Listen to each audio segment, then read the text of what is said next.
Ok, mi gente, buenos días. Estamos acá hoy a 11 de febrero del 2018.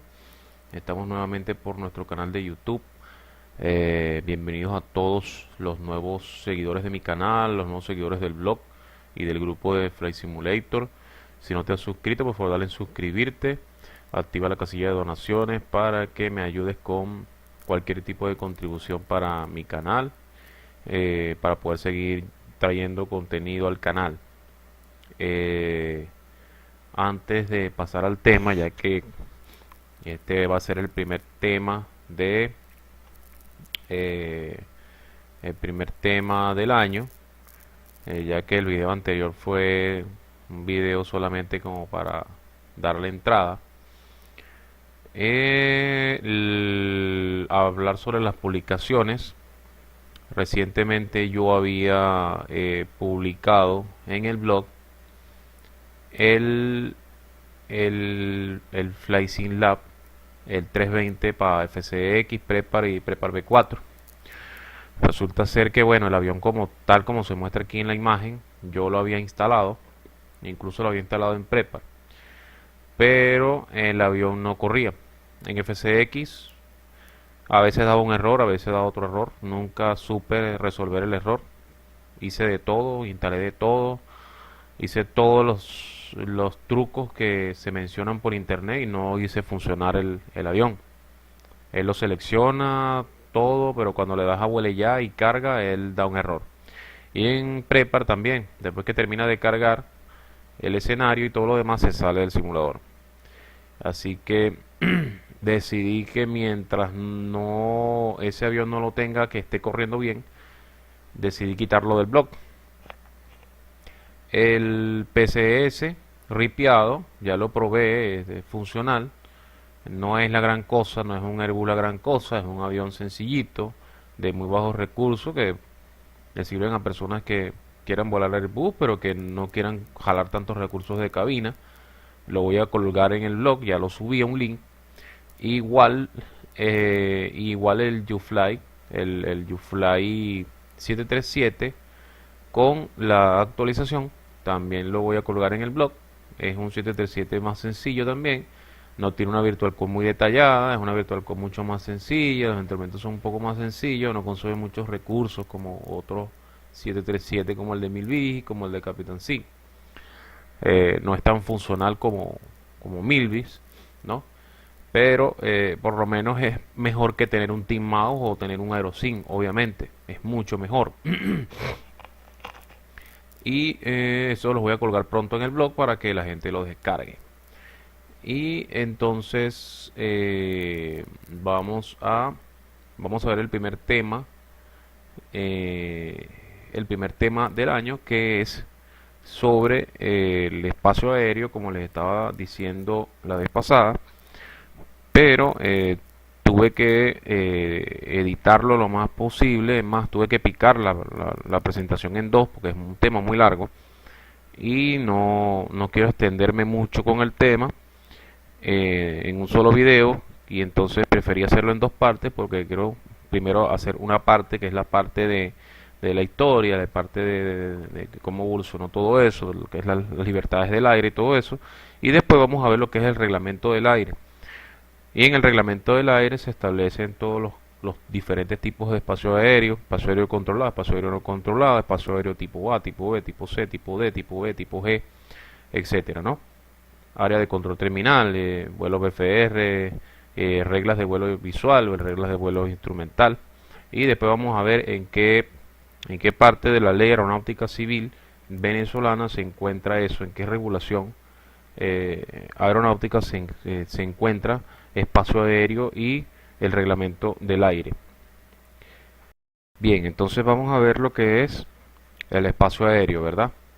Entonces fíjense, vamos a ver lo que es el concepto, la evolución histórica, vamos a ver lo que es el convenio de Chicago, la aplicación, todo eso, normas, métodos, libertad del aire, ¿verdad? El espacio aéreo inicialmente era suprayacente, no importaba el límite superior, pero más modernamente el ámbito espacial de validez de las normas jurídicas, límite superior, diversas teorías y espacio exterior y otro régimen. Eh, Todo esto obviamente comenzó cuando comenzó la aviación. Recuérdense que cuando comenzó la aviación a principios de siglo y después que ya empiezan a volar las primeras aeronaves, entonces no se tenía que como que decir cómo vamos a hacer. O sea, tu aeronave va a pasar por aquí, pero este territorio es mío. Entonces empezaron a delimitarse los espacios aéreos y ahí es donde vienen los primeros acuerdos, ¿no? Entonces fíjense que surgimiento del problema de desarrollo de la aviación, posiciones doctrinales, libertad de navegación, soberanía del Estado subyacente, consagración del principio de soberanía bilateral multilateral, Convenio de París de 1919 y Convenio de Chicago de 1944. El problema de la terminación del espacio aéreo se plantea a partir de principios del siglo XX, con el desarrollo de la aviación, ya que los estados vieron en ello una amenaza a su seguridad. El régimen jurídico del espacio aéreo dio lugar en la doctrina a posiciones contrapuestas centradas fundamentalmente en torno a dos tendencias siguientes. Aquella que considera el espacio aéreo como una res nullius, no susceptible de aprobación y regido por el principio de libertad de navegación, la que considera que el Estado subyacente es titular exclusivo de la soberanía sobre el espacio aéreo que se encuentra sobre su territorio.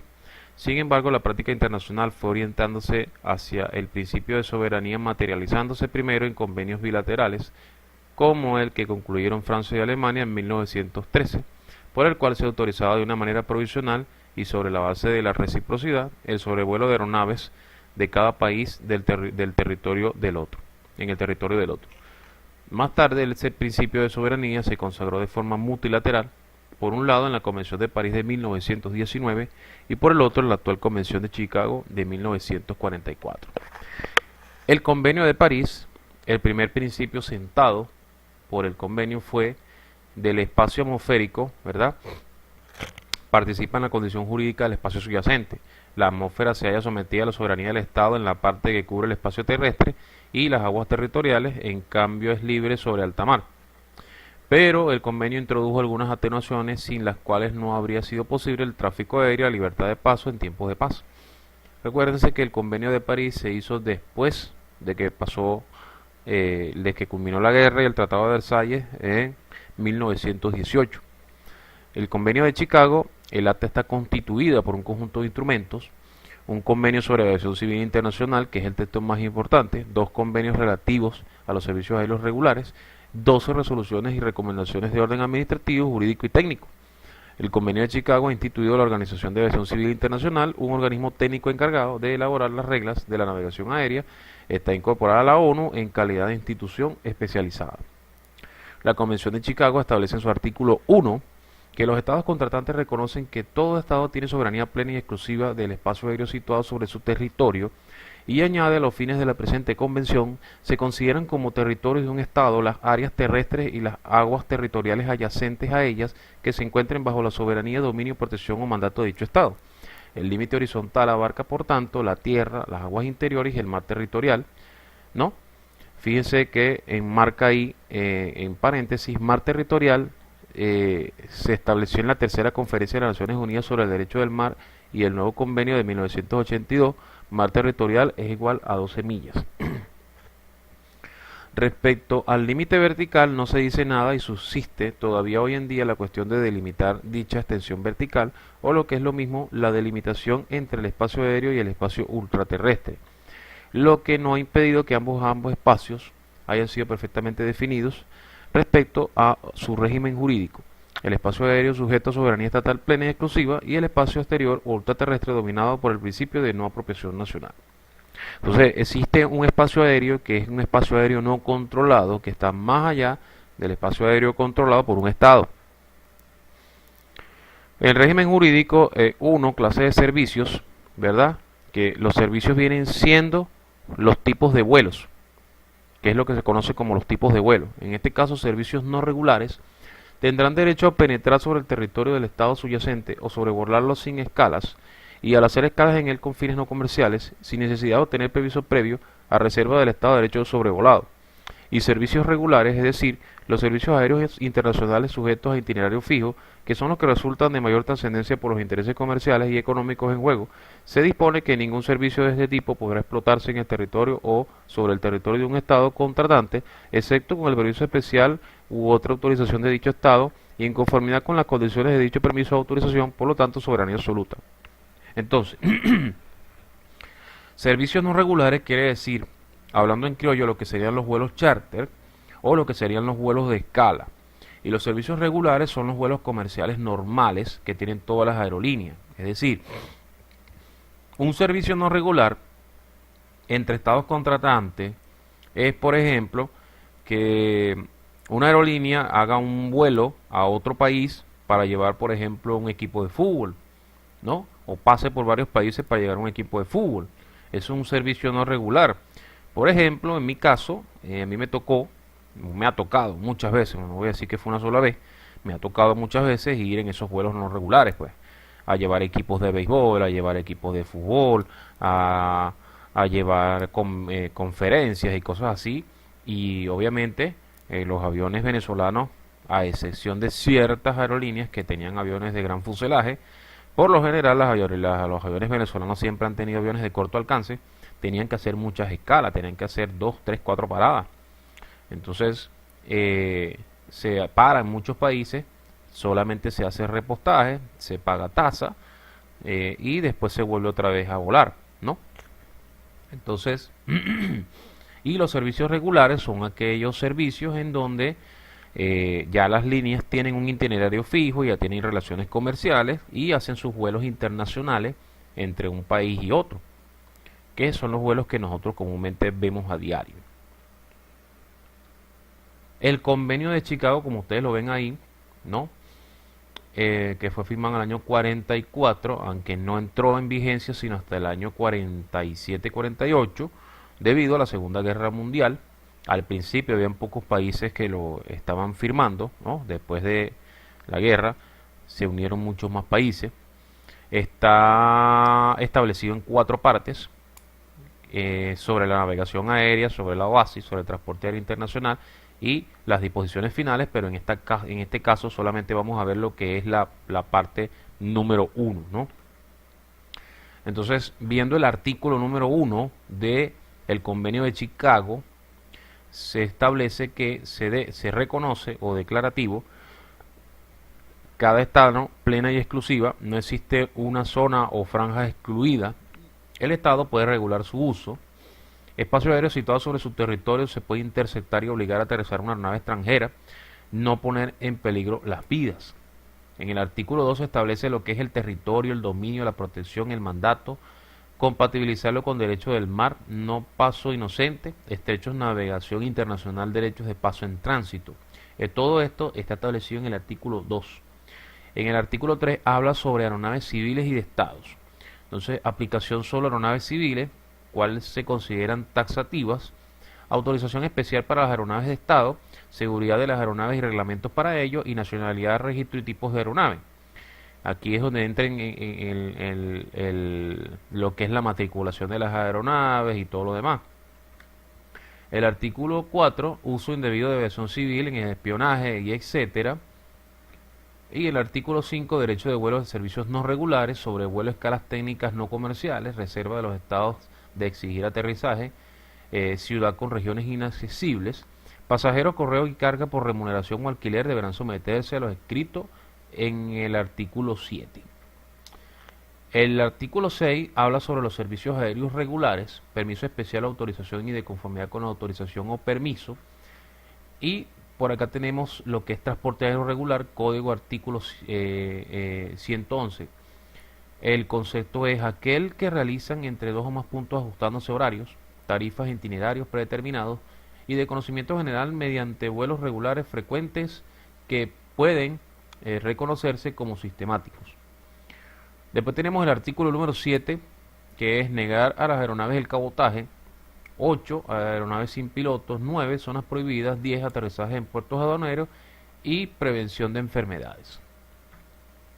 La reglamentación de los servicios aéreos regulares suscitó mucha polémica en el marco de la conferencia de 1944, en la que se adoptó el convenio de Chicago como consecuencia de los intereses económicos tan importantes que genera la aviación comercial internacional. La discusión sobre aquellos principios se centró en la manera como deberían concederse las llamadas 5 libertades del aire, que son las siguientes. Fíjense. Después de que pasa, bueno, antes de que pase la guerra, antes de que pasara la guerra y después de que ya pasó la guerra y se establecen los 18 anexos de la OASI, donde aparecen todos lo que son los reglamentos de la OASI, todos los anexos, ¿verdad? Licencias al piloto, espacio aéreo, todo lo que es aeropuerto, seguridad aeronáutica y todo lo demás, empezaron a desarrollarse. Obviamente tenía que resolverse un problema, ¿verdad? Entre todos los estados contratantes tenía que firmarse un acuerdo de cómo iban a ser los vuelos comerciales, debido a que en aquella época ya comenzaba a vislumbrarse en el mundo. Ellos vieron por anticipado lo que iba a suceder con la aviación comercial. Fíjense, hace ya mucho más de 70 años o 80 años, ellos vislumbraron lo que era el futuro, cómo iba a ser el futuro de la aviación, y fueron tan inteligentes en crear todo ese tipo de anexos y todo ese tipo de leyes que fueron la base para lo que es la aviación de hoy en día, ¿no? Fíjense que nada de eso ha cambiado, nada de eso ha tenido enmienda, más bien lo que ha tenido son ciertas actualizaciones en ciertos puntos, pero todos esos anexos se cumplen al pie de la letra desde hace muchos años.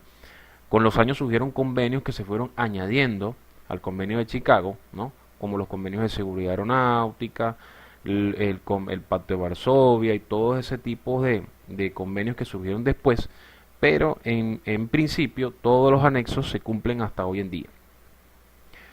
Y vamos a ver lo que son las 5 libertades del aire, ¿no? Entonces, fíjense, las libertades del aire tenemos uno.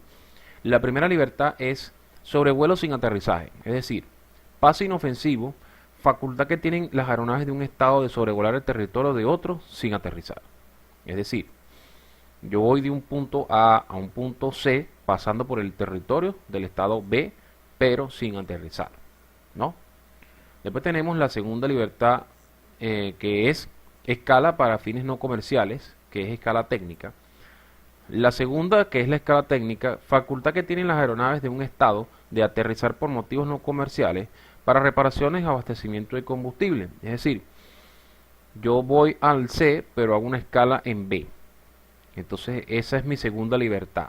Mi segunda libertad, ¿verdad? Me dice a mí que yo puedo aterrizar en ese país, puedo hacer una escala técnica, solamente una escala técnica, ¿verdad? Que no es comercial, y puedo pasar al siguiente punto. Tercera libertad, desembarcar pasajeros, correo y cargas embarcados en el estado al que pertenece la línea aérea. Es decir, viene siendo la escala comercial. Aterrizaje por motivos comerciales, facultad que tiene la aeronave de un estado de transportar o desembarcar a otro país, es decir, de país A al país B. Pasajeros, correos, mercancías y de la nación de la aeronave. La cuarta libertad, embarcar pasajeros, correo y carga con destino al estado al que pertenece la línea aérea. Entonces, fíjense, sería la facultad anterior pero a la inversa, es decir, facultad de transportar de otro país al de origen de la aeronave pasajeros, correo y mercancía. El reconocimiento de un país de la tercera libertad obviamente conlleva al reconocimiento de la cuarta, ¿no? Después tenemos la quinta libertad, embarcar pasajeros, correo y carga y desembarcarlos en cualquier punto de una ruta razonable directa. Es decir, tráfico entre tres países o entre terceros países. Facultad de embarcar en el territorio extranjero pasajeros, correos y mercancías con destino a otro país extranjero.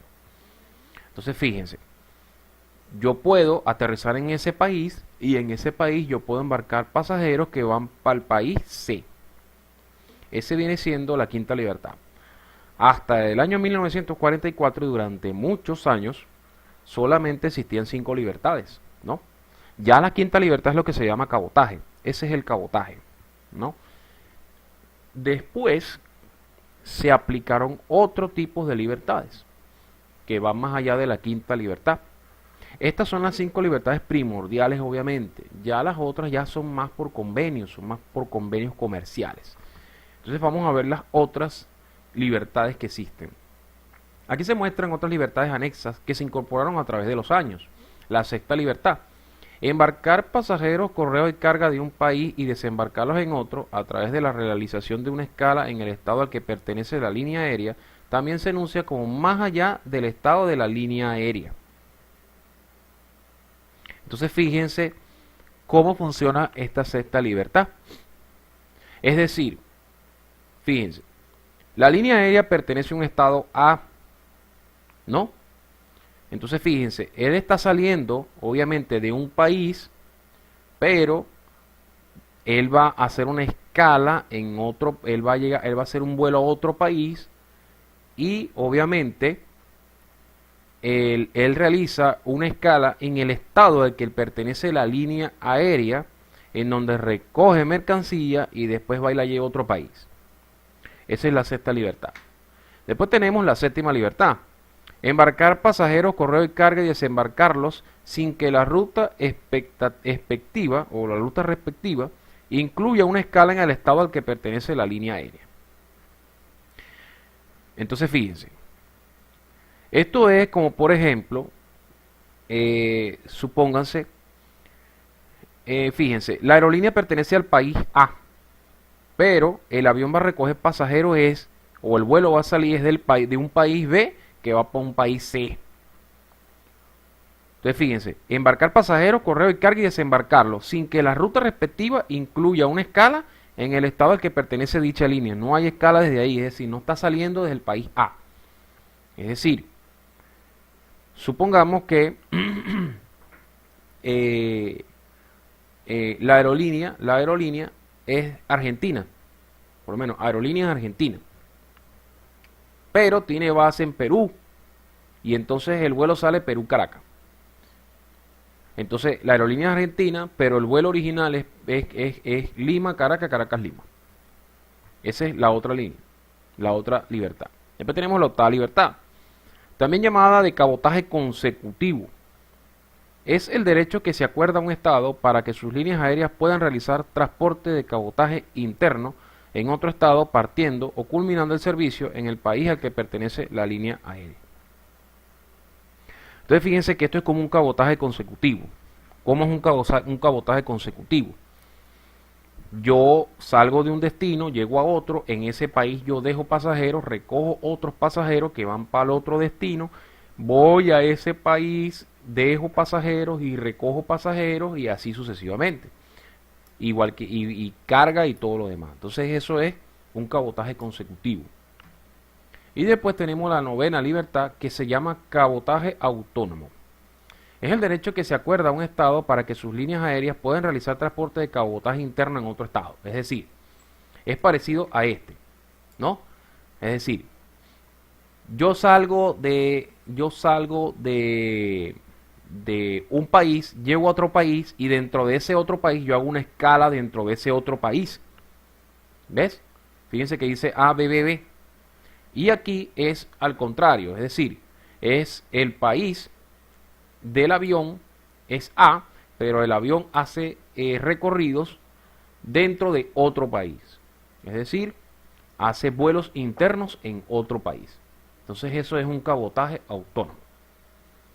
Entonces fíjense, es el derecho que se acuerda a un estado para que sus líneas aéreas puedan realizar transporte de cabotaje interno en otro estado. Es decir, pueden hacer vuelos internos dentro de otro estado, pero la aerolínea pertenece a otro estado. Bien. El reconocimiento de las primeras 5 libertades no pudo ser incluido en la Convención de Chicago, polémica a la que dio lugar su discusión. Estados Unidos consiguió, sin embargo, firmar algún acuerdo particular con algunos estados que reconocían las 5 libertades. Entre más estados se firmó un acuerdo sobre los servicios internacionales de tránsito aéreo que reconocía las 2 primeras libertades, las de tránsito, las 3 últimas de las 5 primeras, las comerciales, se dejan a la conclusión de acuerdos bilaterales sobre tráfico aéreo. Entonces fíjense que la primera y la segunda son de tipo técnico y son reglamentarias, mientras que las de la tercera a la quinta y a la novena son de tipo comerciales o de acuerdos bilaterales. Es decir, existen países en donde solamente llegan hasta el cabotaje en la quinta ley y hay otros que llegan hasta el cabotaje interno o autónomo o cabotaje autónomo en la novena ley, ¿no? Aeronaves de Estado, servicios militares, aduanas o de policía. No se aplica la Convención de Chicago ya que esta es de aplicación exclusiva para aeronaves civiles. No pueden volar sobre el territorio de otro estado o aterrizar en el mismo sin haber obtenido autorización para ello, por acuerdo especial o de otro modo o de conformidad con las condiciones de la autorización. Entonces fíjense que las leyes de aviación civil no se aplican en aeronaves militares ni de Estado, eso se aplican otro tipo de leyes. Las zonas prohibidas. Cada Estado contratante puede, por razones de necesidad militar o de seguridad pública, restringir o prohibir uniformemente los vuelos de las aeronaves de otros estados sobre ciertas zonas de su territorio, siempre que no se hagan distinción entre las aeronaves del propio estado y las de otro estado. Cada estado se reserva además el derecho, en circunstancias excepcionales y durante un periodo de emergencia o de interés de la seguridad pública, a restringir o prohibir temporalmente y con efecto inmediato los vuelos sobre todo su territorio o parte del mismo, a condición de que esta prohibición se aplique sin distinción de la nacionalidad de la aeronave. Tanto en el supuesto como en el de las zonas prohibidas, los estados pueden exigir que toda aeronave que penetre en esa zona, aterrice tan pronto como le sea posible en un aeropuerto designado dentro de su territorio.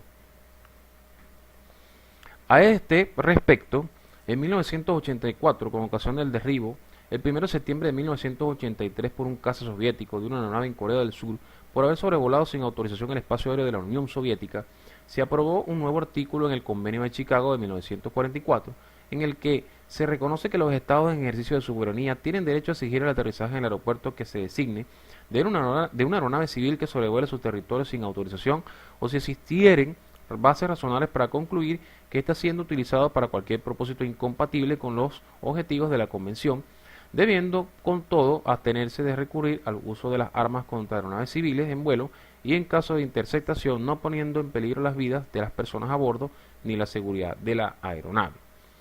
Este accidente lo pueden buscar incluso, ese capítulo lo pasaron por Mayday, catástrofes aéreas, de un 747 que pasó por el territorio de la Unión Soviética y enviaron un caza a interceptar el avión y el piloto pensó que era un avión espía y derribó el avión en donde murieron todos los pasajeros y eso causó un conflicto internacional grandísimo, ¿no?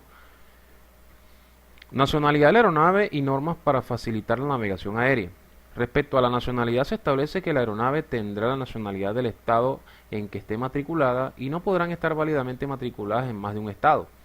Se establecen también normas para facilitar la navegación aérea, simplificación de formalidades en la aplicación por el Estado de sus leyes sobre mediación, sanidad, etcétera, asistencia a aeronaves en peligro, investigación de accidentes, etcétera, y se establece también una detallada regulación sobre las condiciones que deben cumplirse con respecto a las aeronaves, documentos, equipos de radio, etcétera. Entonces, fíjense que la nacionalidad de la aeronave es la que tiene la nacionalidad del Estado en la que esté matriculada. Obviamente, y no puede tener una matrícula de otro país o varias matrículas de otro país, ¿no? También, obviamente, debido a que las normas internacionales son estándares, ¿no? La aplicabilidad de ciertas normas en los países internos, según lo que establece la LACI, es que tú puedes ser más restrictivo que la ley, más no menos restrictivo, pero como todo está basado en lo mismo, entonces por eso es que se facilita y se simplifica las formalidades en la aplicación, sobre todo migración, sanidad. Fíjense que, por ejemplo, si ustedes ven los pasaportes, obviamente el pasaporte tiene un formato estándar, es decir, quizás cambie la forma en que sea el tamaño, quizás cambie un poco el tamaño, quizás cambie un poco el material con que lo hagan, pero los parámetros por dentro de los pasaportes son exactamente iguales en todos los países, son iguales. Las tarjetas de sanidad, las tarjetas de asistencia, los formatos de plan de vuelo, todo eso es estándar a nivel internacional. Nadie tiene algo distinto, ¿no? Régimen de navegación aérea sobre ciertos espacios particulares. Estrechos utilizados para la navegación internacional, aunque pertenecen a la soberanía de los estados ribereños, los buques y aeronaves de todos los estados gozan de un derecho de paso en tránsito consistente en el ejercicio de la libertad de navegación y sobrevuelo exclusivamente para los fines de tránsito rápido e ininterrumpido. Vías marítimas y rutas aéreas que podrá designar el estado archipiélago, atravesando dichas aguas y el mar territorial adyacente. Todos los buques y aeronaves gozarán de un derecho de paso similar al reconocido en los estrechos utilizados para la navegación internacional. Entonces fíjense que existe una correlación entre lo que son vías marítimas y vías aéreas cercanos a los estados contratantes, ¿no? Y fíjense que ese el tema por esta parte de hoy. Después les estaré explicando lo que es las otras partes de el espacio aéreo, donde vamos a ver el reglamento del aire, ¿no? En el reglamento del aire les voy a explicar lo que es espacio aéreo tipo A, tipo B, tipo C, tipo D, tipo E, tipo G, espacio aéreo no controlados, áreas de control terminal, eh, reglas de vuelo BFR, reglas de vuelo VFR, y la aplicabilidad aquí en el Estado venezolano, cuáles son las, las regulaciones aeronáuticas que hablan sobre el reglamento del aire aquí en Venezuela, sobre espacio aéreo aquí en Venezuela, y sobre vuelo instrumental y vuelo visual, ¿no? Y cuáles son los periodos de horas en que se pueden establecer los vuelos visuales y los vuelos instrumentales, cuáles son los equipos que tienen que tener las aeronaves para hacer vuelos visuales y vuelos instrumentales. Y eso lo vamos a ver en la próxima parte, ¿no? Bien, entonces ya por hoy acabamos el tema. Espero que te haya gustado el video. Si tienes algún comentario, si tienes alguna pregunta, por favor déjalo abajo en la caja de comentarios acá en mi canal. Recuerda suscribirte si no lo has hecho y recuerda activar la casilla de donaciones para que me sigas ayudando con más contenido aquí por mi canal de YouTube. Espero que pasen un feliz domingo y nos vemos entonces en nuestro próximo video.